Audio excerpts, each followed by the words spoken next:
Welcome to the Books and Travel podcast. I'm Jo Frances Penn, thriller and dark fantasy author, bringing you escape and inspiration about unusual and fascinating places, as well as the deeper side of books and travel.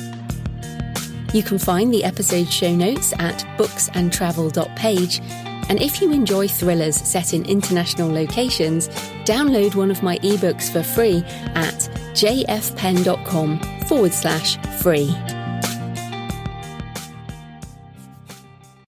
Hello travellers, I'm Jo Frances Penn, and in this episode I'm talking to Tom Dymond about sailing round the world with his friend James on their yacht Blue Eye. Tom talks about some of the highlights as well as the challenges, and also the mindset around leaving. In the end, you just have to get going. You can prepare as much as you can, but then you have to set sail and face whatever comes along the way, because you can never prepare for everything. I also appreciated Tom's thoughts on being hooked on the horizon. That sense that we will only be fulfilled if we just make it to that island or achieve that goal or do that thing or meet that person. It's the sense of always living in the future, and I know I've been guilty of this. But perhaps the pandemic has taught us how to live in the present so much more, because our plans have so often fallen apart, that we have learned to live for the right now and be grateful for the small things. So I hope you enjoy the interview with Tom today.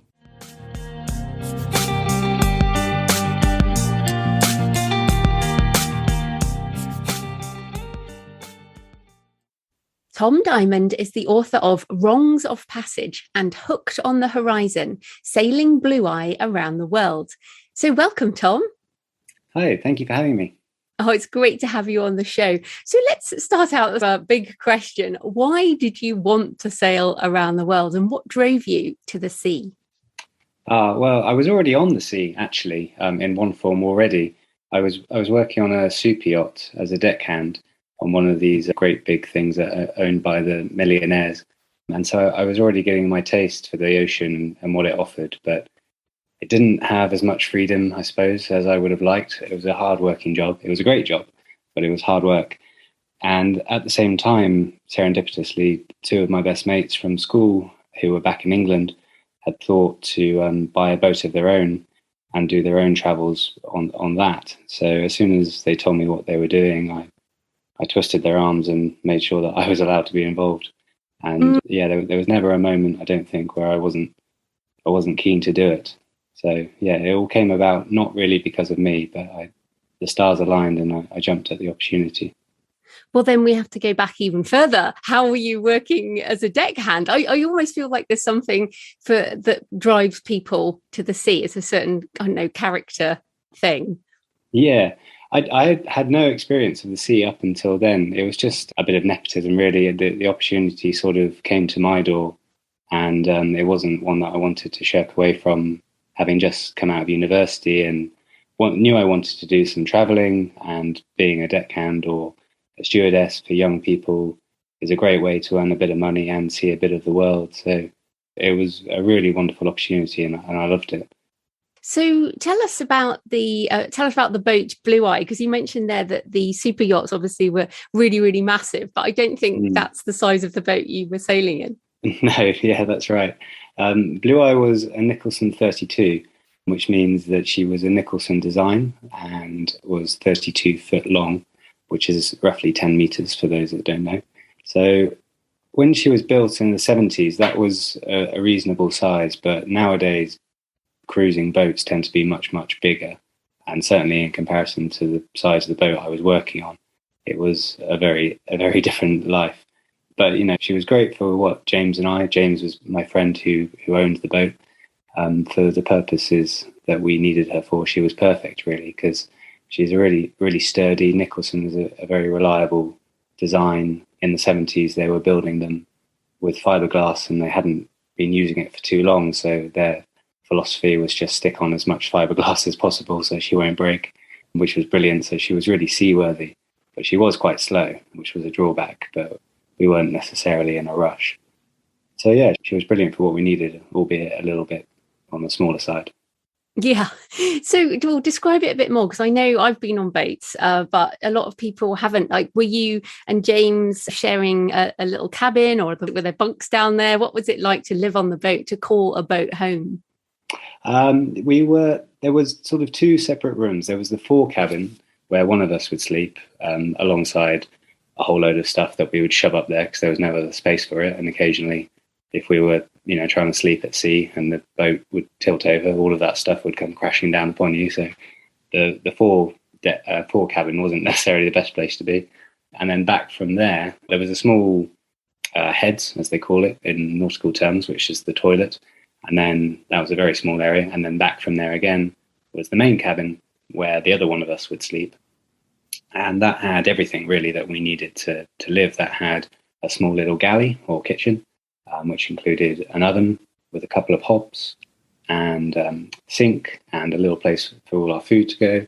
And then it had a chart table with all of our navigational equipment, and then two bunks along the sides, port and starboard, with a table in the middle where we would eat and plot our course and talk and drink beer whenever we got our hands on it.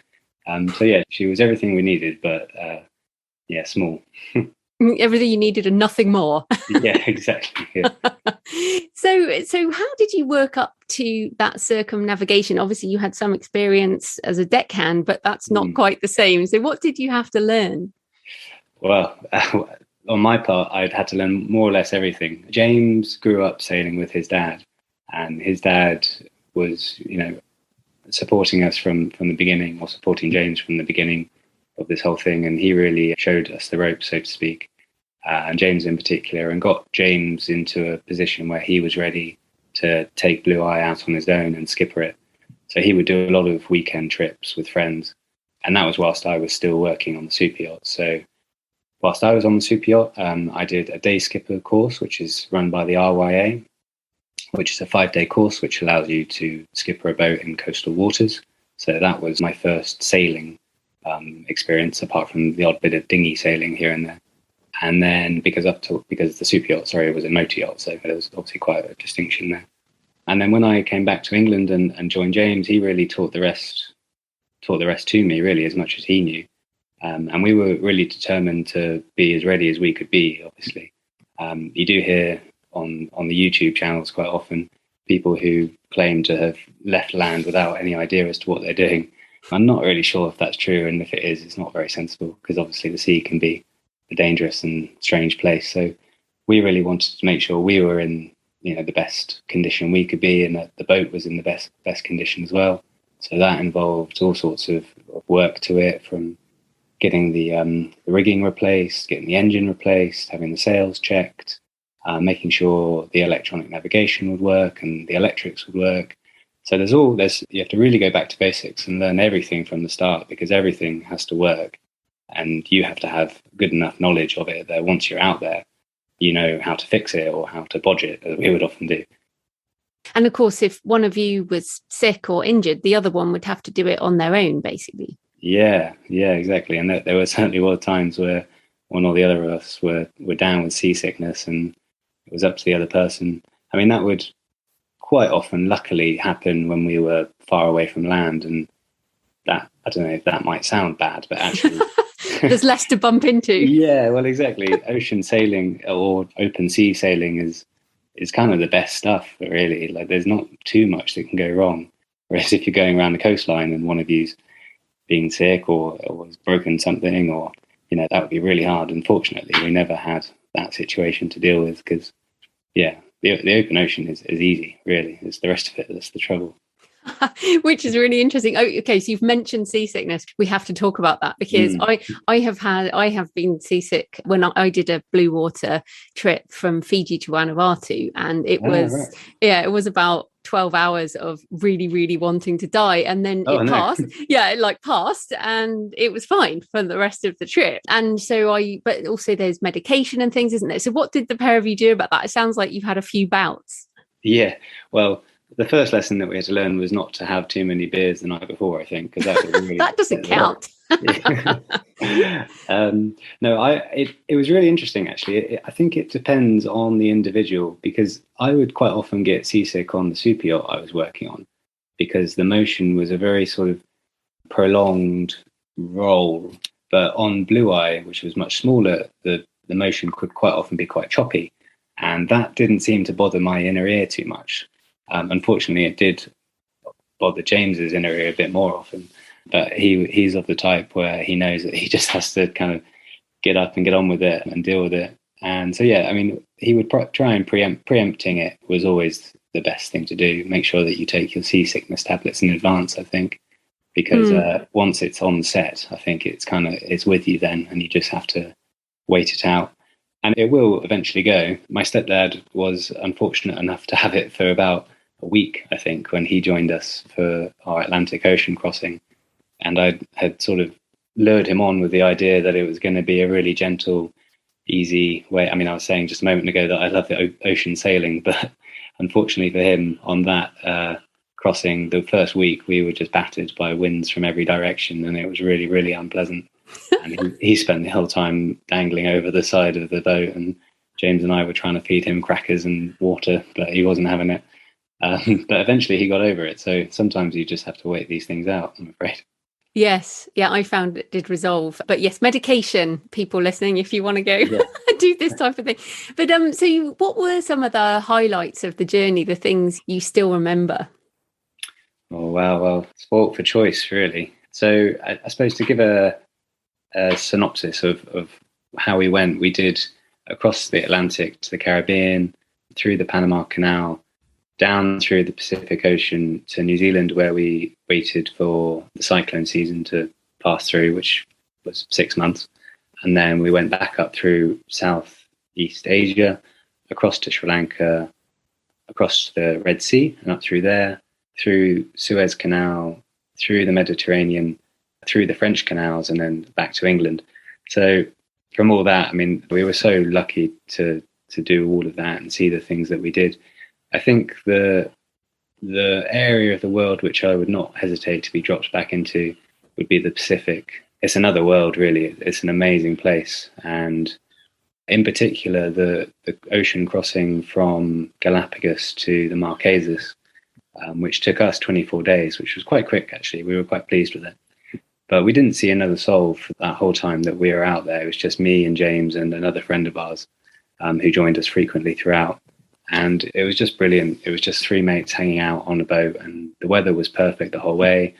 We were catching fish, we were watching birds, we were seeing the spray of whales in the distance. And yeah, I wouldn't replace that experience for anything. It was really incredible. And I suppose in terms of some of maybe the places we went to, New Zealand has got to be the most beautiful country. I know that there's somewhere that you're very familiar with and are heading back to soon. I'm very, very jealous to hear. And some of maybe the lesser known ones, we were in Sudan of all places, and even whilst the 2019 revolution was going on, but you know, that was happening in Khartoum. We were along the coastline, and it's a gorgeous coastline, and the people there are so friendly, which is an absolute cliche, but honestly, just the people who have the less give the most, and they're really amazing. And I remember one particular evening, we had anchored up in a small secluded bay, and then some Sudanese fishermen came in as well, and they called us over to their boat, and we sat with them and we drank their coffee. And we couldn't speak Arabic and they couldn't speak English particularly, but it sort of didn't really matter. We were just enjoying each other's company and the delicious coffee. And yeah, I mean, things like that, which I'll remember forever. It was amazing. It's so funny that, I mean, it's the Red Sea, isn't it? That area. Yeah. And people, I think when you say Sudan, people are like, but that's Africa. And it's like, yes, Africa is on the Red Sea. And then, of course, you went up through the Suez Canal. That's what you said, wasn't it? Yeah, that's right. Yeah. Yeah. So, and you also mentioned the French canals. So you've talked about the open ocean being amazing. How different was it to go through these canal systems? Yeah, very different, particularly in the French canals, because we had to take the mast down so that we could fit under the bridges. So I can't remember exactly where it was now. We arrived near Toulon in the south of France, and a crane had to take the mast out of Blue Eye. And then we had built some supports for the mast to lie across the deck on the boat.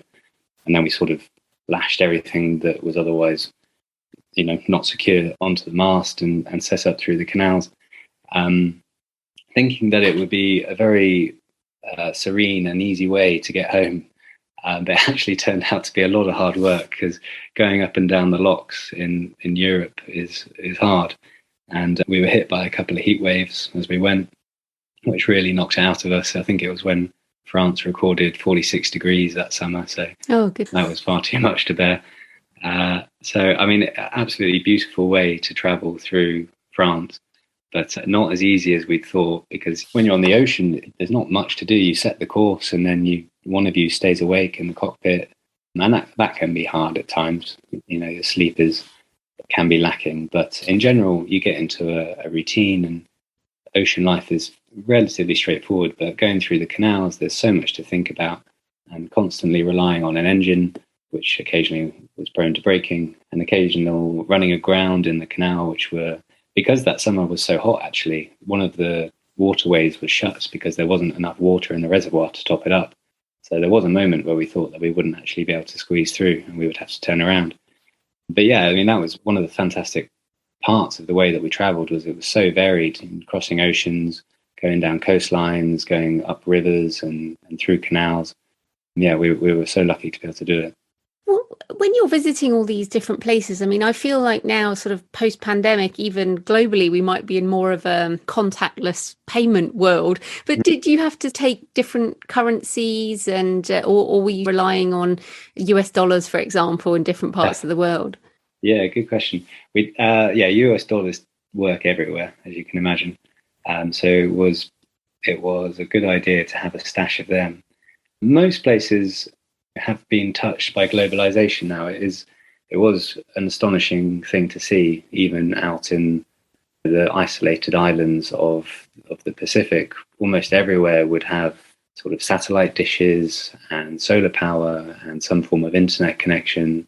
So quite often you would be able to pay on card or some sort of electronic way like that. But yeah, also it was wise to have a good reserve of the cash that you needed for that country. And that was actually something we got pretty drastically wrong when we arrived to Eritrea, which is a country just south of Sudan. And we arrived there 28 days after having left Sri Lanka. So that was the longest amount of time that we spent at sea for the 3 years that we were away. And there was a lot to think about for that particular trip, because we were going through the Gulf of Aden and up the Red Sea, which has been known for its piracy problems.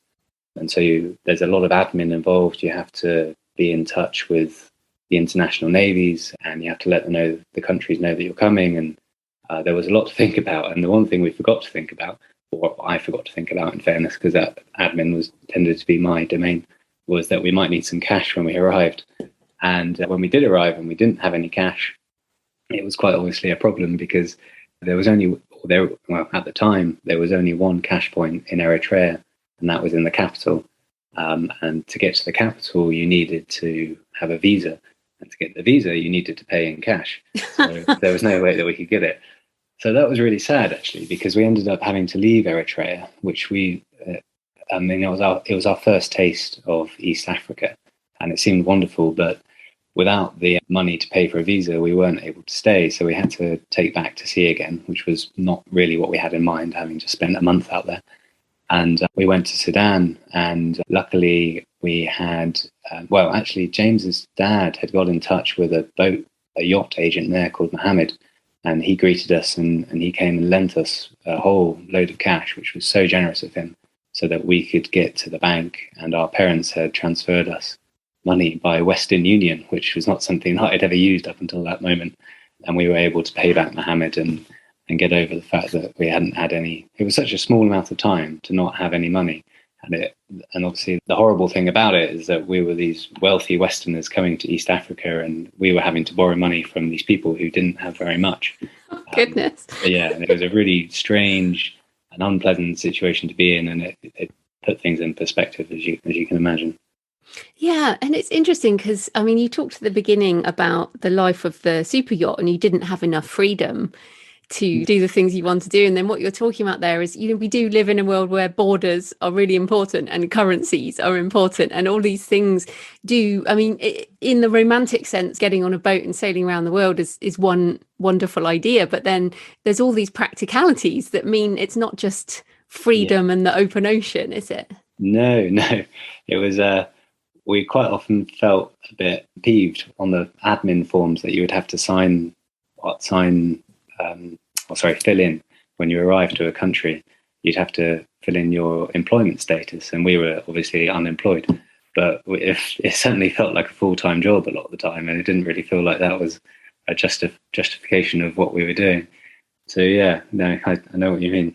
Yeah, it's interesting. So the admin is one of the difficulties. And I think, look, to be honest, we're in pandemic times.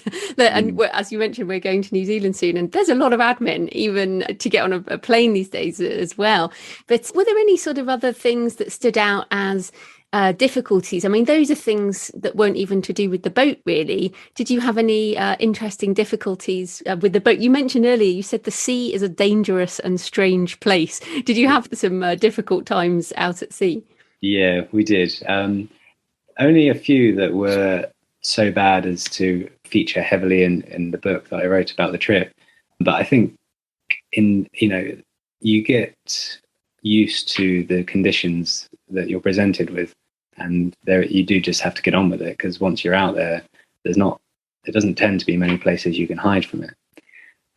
But yeah, I mean, the one that sticks out certainly is those first few days on the Atlantic with my poor stepdad in tow with us. And we had left the Cape Verdes, which is a small archipelago just off of Senegal. And we had gone a little hastily, certainly a little hastily in hindsight. Forecast wasn't brilliant. It wasn't bad, but it didn't suggest that there was anything heavy out there in terms of wind. And so we thought, well, we might as well just make a move. We want to get to the Caribbean, so we'll set off. And then we were just presented with this really unreliable, strange weather, and it just kept on changing.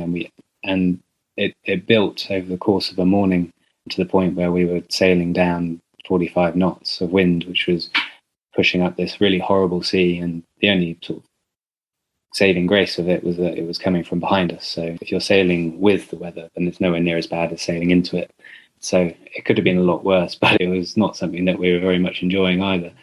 And also not knowing at what point it would stop, because it wasn't on the forecast at all. So we weren't sure if it was going to keep on going up and up, or if it was going to abate. And luckily in the end it did, and it turned out just to be one particularly bad day. But after that, we thought we probably won't leave land without a reliable forecast again in the future. Yeah, that seems really important. And what about any places that surprised you? I mean, obviously you guys sounded like you did a lot of research, you were really well prepared, but sometimes, we turn up at a place and it's not quite what we expected. Were there any places like that? Yeah. Testing me now. Yeah, there certainly was. It was, I think, probably one place that we had heard that was a fantastic place to visit was the San Blas Islands in Panama, which is an archipelago just to the east of it. So before we went through the canal, and that was actually a little bit disappointing for us, unfortunately. But then the upshot of that was that we ended up going and traveling to some other islands around that area, which we'd never heard of, and as far as we could tell, not many other people had.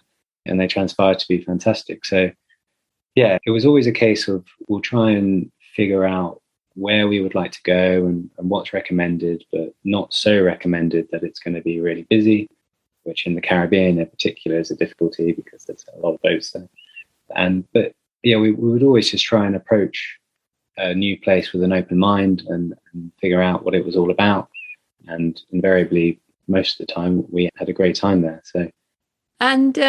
So what was it like traveling with your friend James for 3 years? I mean, I struggled enough just in lockdown with my husband. I mean, to be on a boat for 3 years in just a tiny, tiny place. So how did that work, and how did you manage it such close quarters? Yeah, I don't know if James knows, but I often refer to him as my sailing husband when I'm talking about him with other people, which I think is apt, actually, because a lot of the people that we would meet would other sailors, other long distance sailors, would tend to be couples, married couples, probably retired.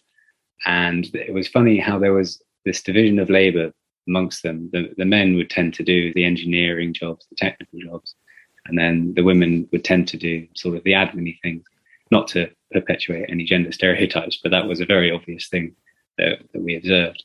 And I noticed that the same thing had happened between James and I. He was very much the technical one, and I was very much sort of the planner at a larger level. So I think that was really important to how we ended up getting on, really. And we got on really well. I think I mentioned it towards the end of my book. That was the most important thing for me, was that we came home still friends and better friends than when we left. And that was by far our biggest achievement, which is not to say that there weren't moments where we were at loggerheads. Everyone has their own egos and their own ideas about how things should be done. But I think it was identifying for us what might cause any friction and trying to steer away from it, because we knew that we needed each other, really, both as friends and sort of sailing buddies, to get through that time. And we were both really determined to make sure that we finished what we'd started. And so I suppose in a kind of practical sense, one way that we got around that was by the jobs. I mean, it was fortunate that we're sort of different skills and different personalities, that the things that we could contribute to the project were different and they complemented one another. So as I say, he was kind of a more hands-on, practical man. He could fix the engine, which needed fixing far more often than he would hope for. Whereas I kind of took a step back and would think about the big picture, like how do we get around the world in the set time, and how do the things that are happening in the oceans affect us in terms of cyclone seasons and so on. And then I suppose at some point the kind of decision-making authority would pass from one of us to the other. So James tended to be the one who would look in more detail at how a passage would work. And at some stage, I guess, from my sort of broader outlook, it would be passed down to his more detailed look at exactly how we were going to get from A to B. And I suppose in that grey area is where there was a possibility for disagreement. And so it was just really about identifying that and making sure that it didn't happen. And it worked, I think, in general. We got on really well. And it really helped that we also had other people. It wasn't entirely analogous to lockdown. We could have other people come on the boat and sort of share the load and spice things up a little bit, as our friend Will did, and my stepdad and others who we met along the way. But yeah, as I say, I'm really happy and I'm proud of us that we managed to make it work, because it wasn't guaranteed that it would. Oh, absolutely. And I mean, 3 years is a long time. So how do you think you came back a different person? What changed for you? I think I left with perhaps a slightly naive idea that sailing around the world would sort of, complete anything missing in my life, and sort of just the instant gratification and happiness. And this is really what Hooked on the Horizon, the account that I've written about the book, about the trip, is trying to get at, in that, naively thinking that happiness would always be over the horizon. It would always lie at the next island. We might be in Antigua in the Caribbean, and I think, well, when we get to Dominica, then I'll be fulfilled. And recognizing that pattern more and more has been really important to me and how I kind of deal with day-to-day things now. So I just think it's important to realize that, there's always that longing for something more, and how you deal with that, I think, has been the biggest lesson for me that I learned on the journey, and which I'm really grateful for. I wonder about the longing and the sort of the Hooked on the Horizon idea. I always, this is something I ponder on this show, which is, are there those of us who are born with some kind of wanderlust? that is never satisfied. And there are people who just don't understand us because they don't feel that. They've never felt that. And as you rightly say, I don't think it will ever go away. I don't think it will ever be satisfied, however much we travel. Do you think it's something that is just kind of innate that some people have and some people don't? Yeah, it does seem to be, doesn't it? We all have those friends who can't sit still for too long and they're off, and then those who are extremely comfortable back home, and there's no right or wrong in either way. But yeah, it is really interesting how people differ in that.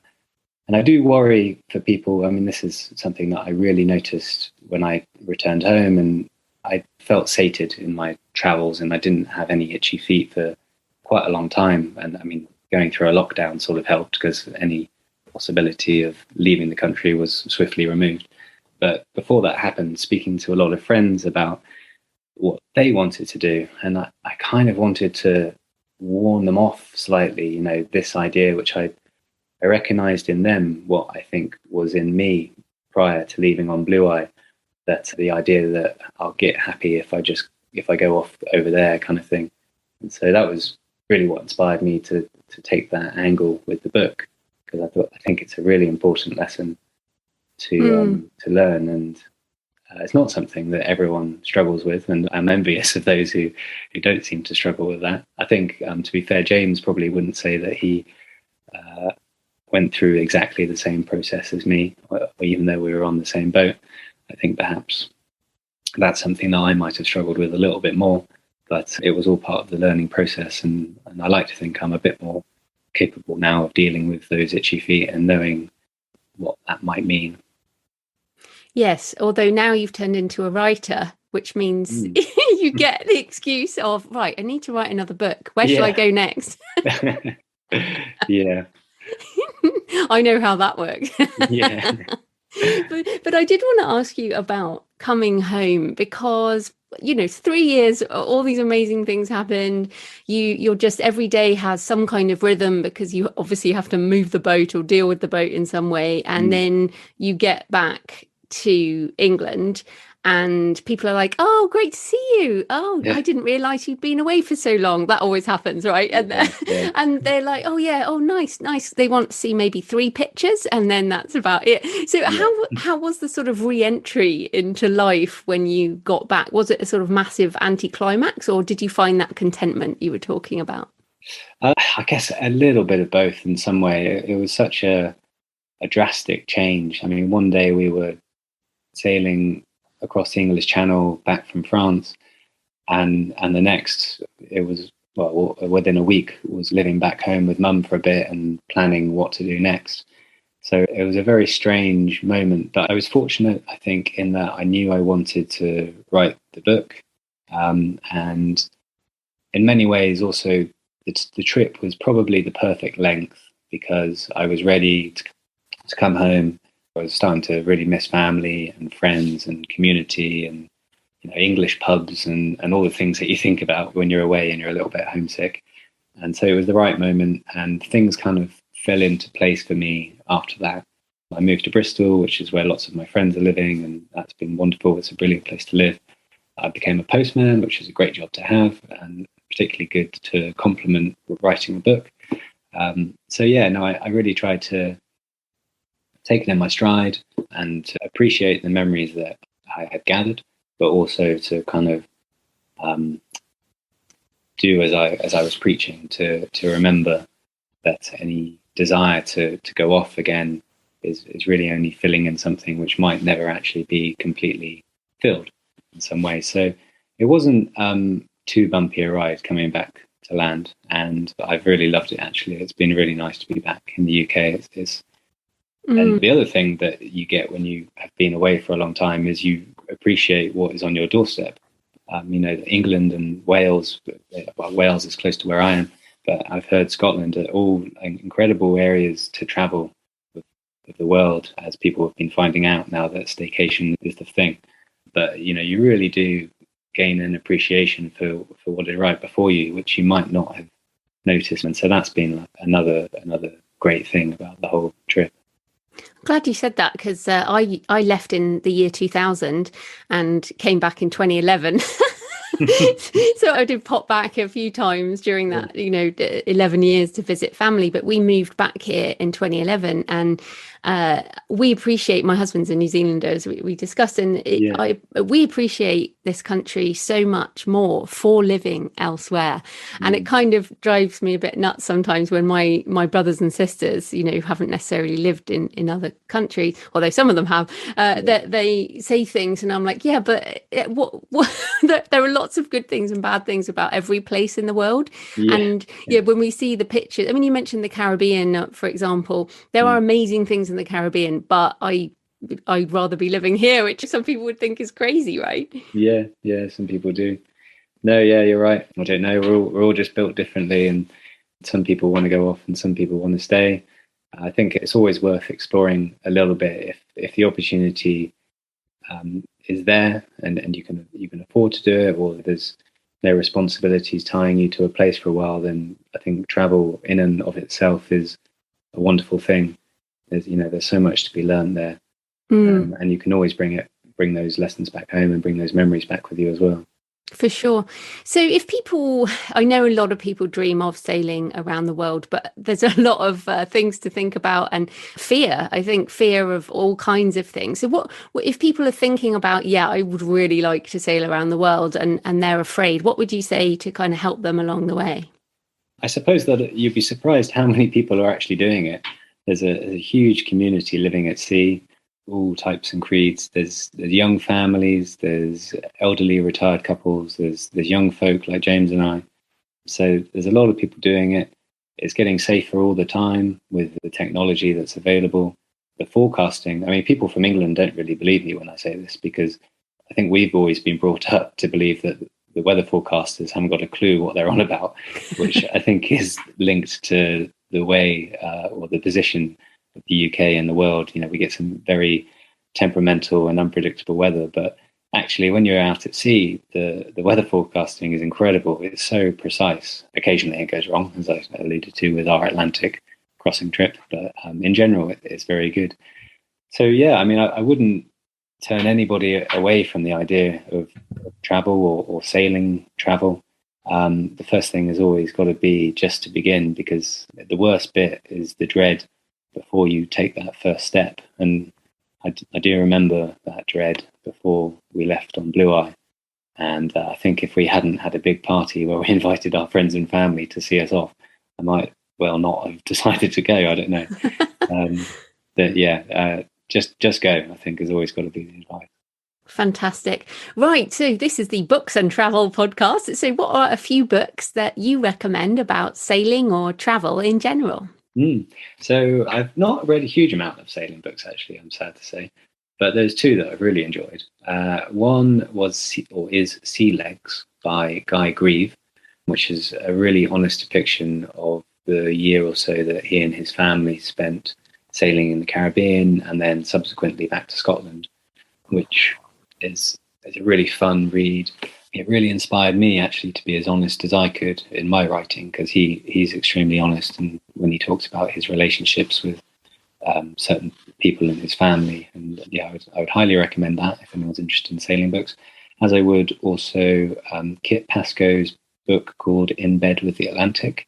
She is a young woman who sailed with her boyfriend around the Atlantic, and it's all about her overcoming her anxiety.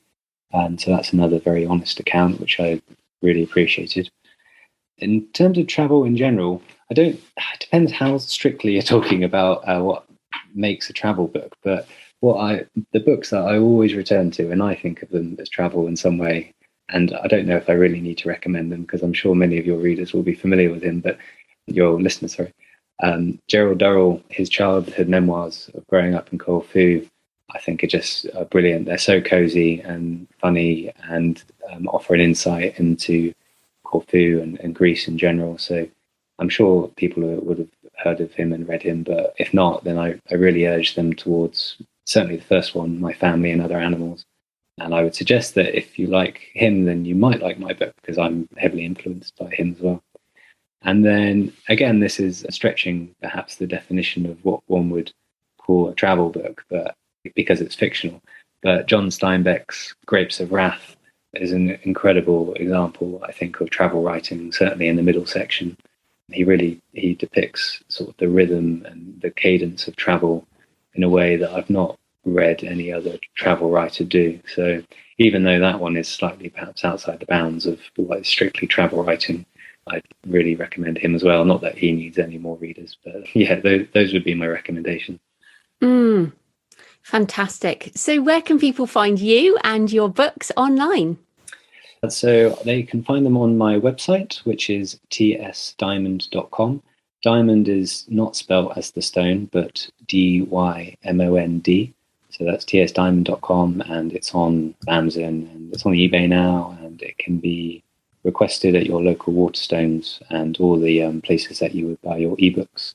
And they can also find my free book, Rungs of Passage, there, which is the prequel to Before We Sailed Around the World, which just depicts a few of the funnier stories, just for a little taste as to what went on that boat.